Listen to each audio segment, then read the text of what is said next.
홍해를 건넌 이스라엘 백성들은 사흘길을 걸었지만 물이 없었습니다. 사흘 만에 만난 마라의 쓴물은 이스라엘 백성들을 격동시켰습니다. 도대체 그 물이 얼마나 썼길래, 그리고 그 쓴물은 어떤 맛이었길래 이스라엘 백성들이 그렇게 화가 났을까요? 이런 호기심을 이기지 못한 학자들은 마라와 엘림을 찾으러 길을 떠나기도 했습니다. 그렇게 마라와 엘림으로 추정되는 곳들이 있습니다.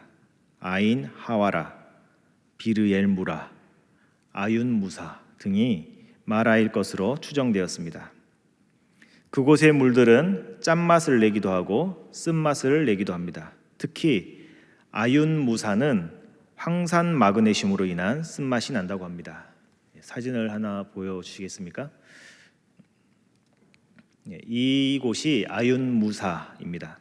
아윤 무사의 뜻은 아랍어로 모세의 샘이라는 뜻을 가지고 있습니다. 마치 모세가 쓴물을 단물로 바꾸어 놓은 것을 알려주는 듯한 이름입니다. 그런데 아윤 무사에는 종려나무도 많고 샘도 여러 개여서 어떤 학자는 이곳이 엘림이라고 주장하기도 했습니다. 그런데 많은 샘물 중 하나의 샘만 마실 수 있는 물이라고 합니다. 아윤 무사와 하룻길 거리에 있는 비르엘 무라라는 오아시스가 있습니다. 마라와 어원이 같습니다.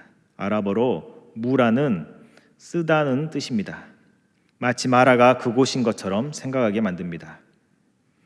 과연 어느 곳이 마라일까요? 그리고 비르엘 무라와 아윤 무사가 정말 마라나 엘림과 관련이 있을까? 그러나 권위 있는 학자들은 어느 곳도 마라나 엘림으로 확신할 수 없다고 말합니다.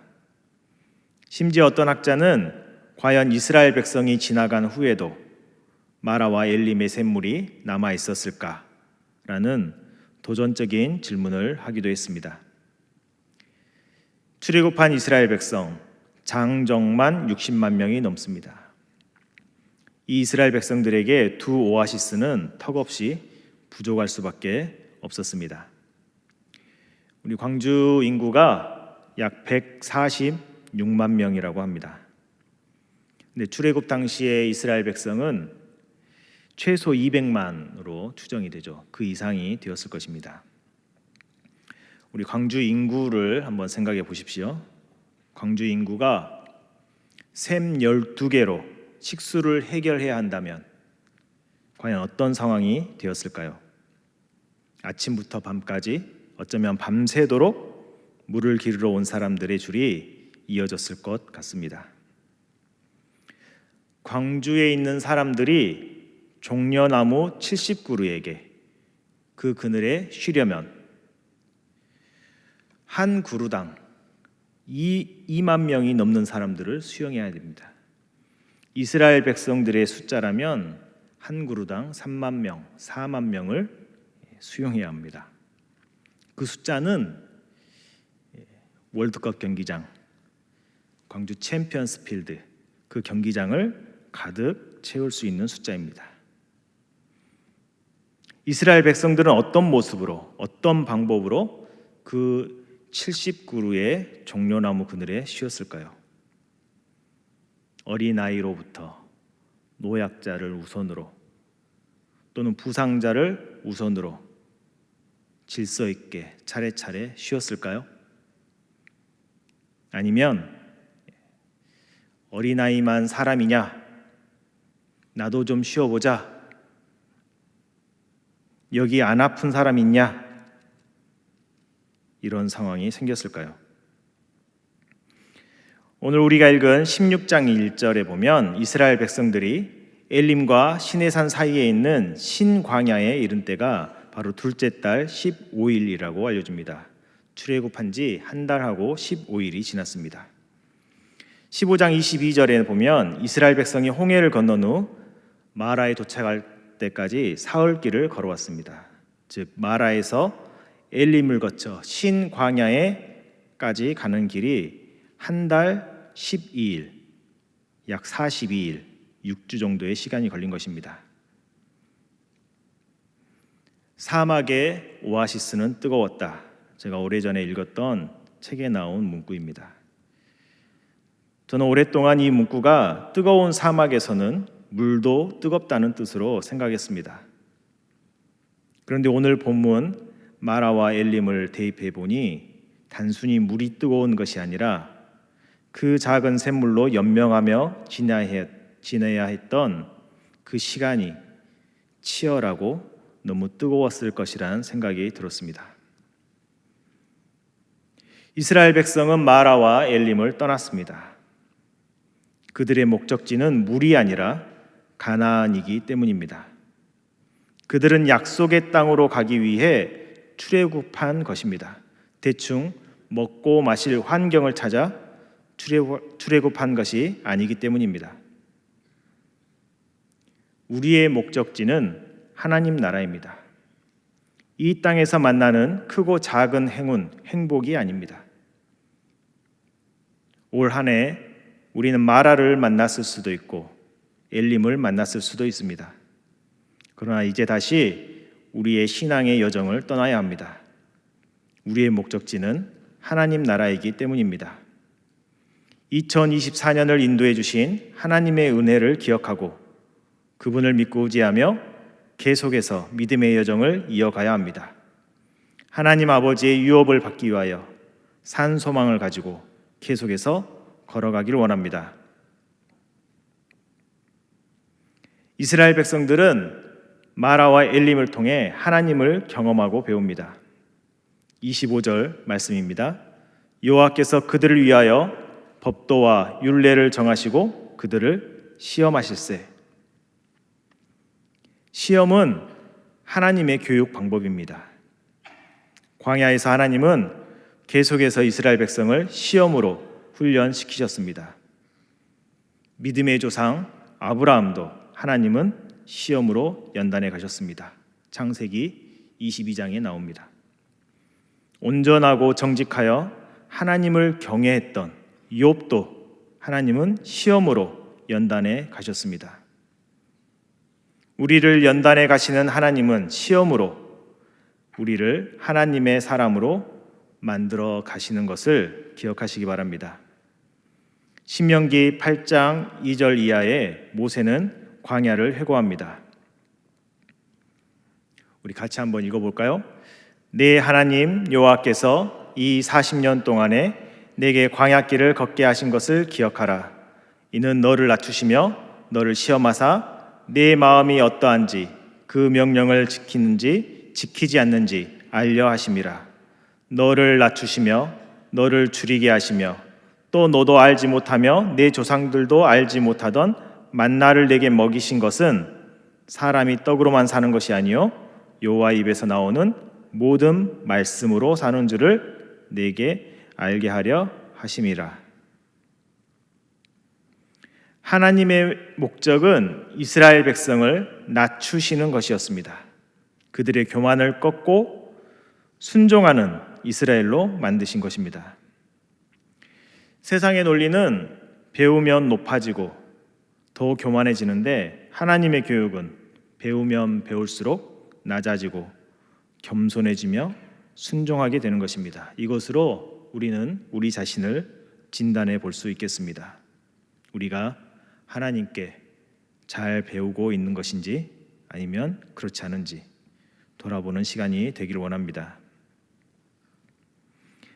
40년의 훈련이 끝났습니다.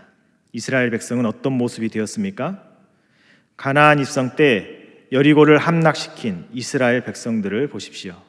철저하게 순종하고 있습니다. 할례를 행하고 성벽을 돌고 함성을 지르고 전쟁과는 전혀 상관없는 오히려 전쟁에 방해가 될 것 같은 하나님 명령에 철저히 순종합니다. 그리고 순종하는 이스라엘은 그 강력한 여리고를 함락시켰습니다. 이것이 순종의 힘입니다. 본문 26절입니다. 같이 읽어볼까요? 이르시되 너희가 너희 하나님 나 여호와의 말을 들어 순종하고 내가 보기에 의를 행하며 내 계명에 귀를 기울이며 내 모든 규례를 지키면 내가 애굽 사람에게 내린 모든 질병 중 하나도 너희에게 내리지 아니하리니 나는 너희를 치료하는 여호와임이니라. 아멘. 치료하시는 하나님, 저는 이 말씀을 깊이 묵상했습니다. 마라와 엘림에 도착했던 이스라엘 백성은 병에 걸렸다는 기록이 나오지 않습니다. 물론 광야길에 지치고 부상을 당했을 수도 있습니다.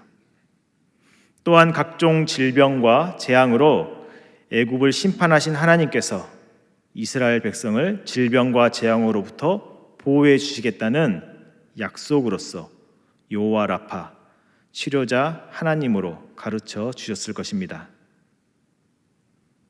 그리고 하나님께서는 하나님의 율법과 규례를 모르는 이스라엘 백성의 무지를 치료하시는 것입니다.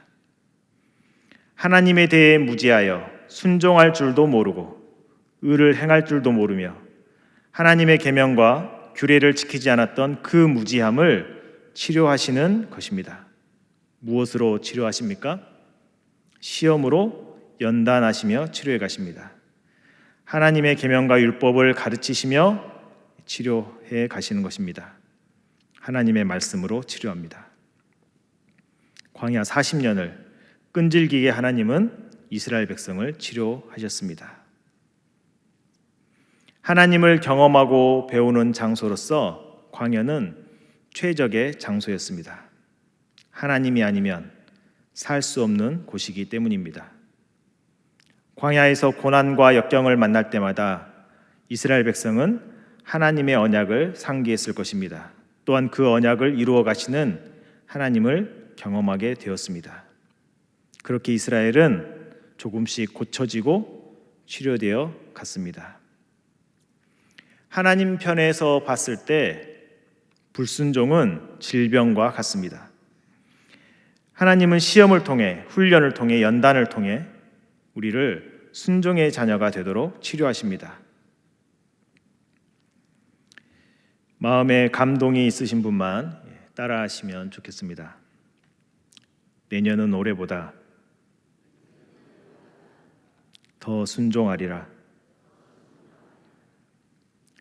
감사합니다.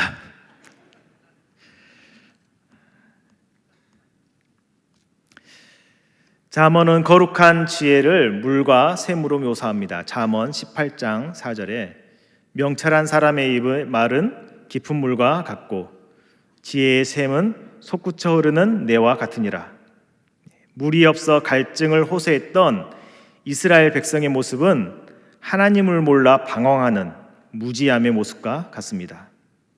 하나님은 마라와 엘림의 물로 그들의 갈증을 해소하시고 또한 그들의 무지도 해소해 가셨습니다. 하나님의 말씀은 우리를 치료하는 생면수와 같습니다. 육신은 물과 음식을 필요로 하지만 우리의 영혼은 하나님의 말씀을 필요로 합니다. 하나님의 지혜가 없었던 이스라엘, 하나님의 계명에 무지했던 이스라엘을 위해 하나님은 늘 말씀의 생수를 먹이시려고 하셨습니다. 이것은 이스라엘이 가나안 땅에 정착한 후에도 마찬가지입니다. 그래서 이사야 선지자는 이사야 55장 1절에서 너희 목마른 자들아 물로 나아오라 돈 없는 자도 오라. 3절에 가서 너희는 귀를 기울이고 내게로 나와 들으라. 그리하면 너희 영혼이 살리라. 오늘 아침 담임 목사님께서도 말씀하신 시편 1편을 기억하십시오. 오직 여호와의 율법을 즐거워하여 주야로 묵상하는 그는 시냇가에 심은 나무와 같다.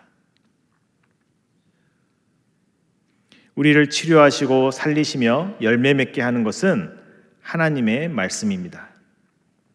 우리는 어떻습니까? 하나님의 말씀에 대한 갈증, 목마름으로 더 배우고 훈련하기를 원하고 계십니까? 순종의 자녀로 성숙되어 가기를 원하고 계십니까? 아니면 이 정도면 되었다 만족하며 마라와 엘림에 아직도 주저앉아 계십니까? 과거에 경험했던 하나님의 은혜, 3년 전, 5년 전 10년 전 받은 은혜로 여전히 살고 있다는 것은 10년 전에 마셨던 생수병의 나무물로 앞으로도 살겠다 하는 것과 같습니다. 그렇게 살 수 있다고 말하는 것은 꿈이며 이상이며 현실이 아닙니다. 다시 한번 하겠습니다. 10년 전 남은 생수병으로 지금 앞으로도 살 수 있다고 생각하는 것은 10년 전 받은 은혜로 앞으로도 살 수 있다고 말하는 것은 꿈이며 이상이며 현실이 아닙니다. 죄송합니다. 2025년에는 마라와 엘림을 박차고 다시 일어서기를 원합니다.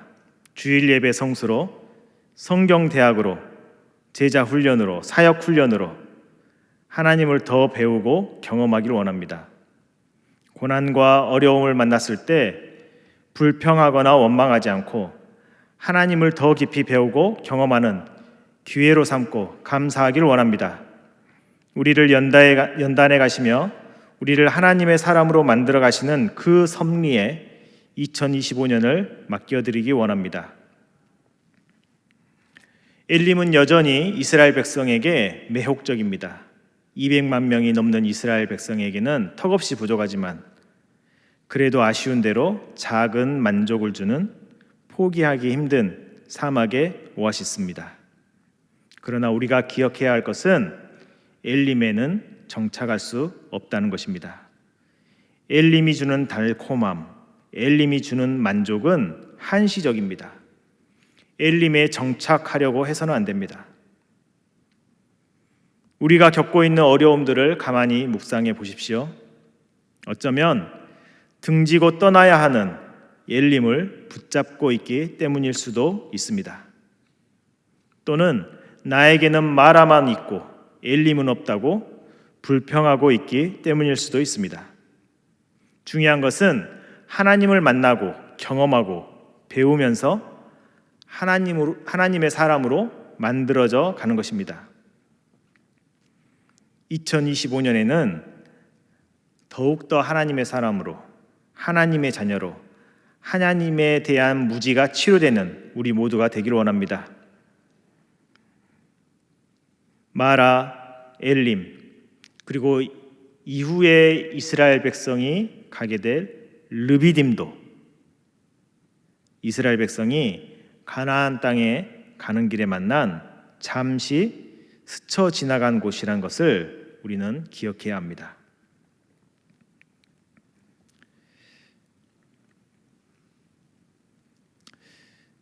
제 설교가 좀 짧습니다. 결론입니다. 우리는 엘림의 백성이 아니라 하나님 나라의 백성입니다.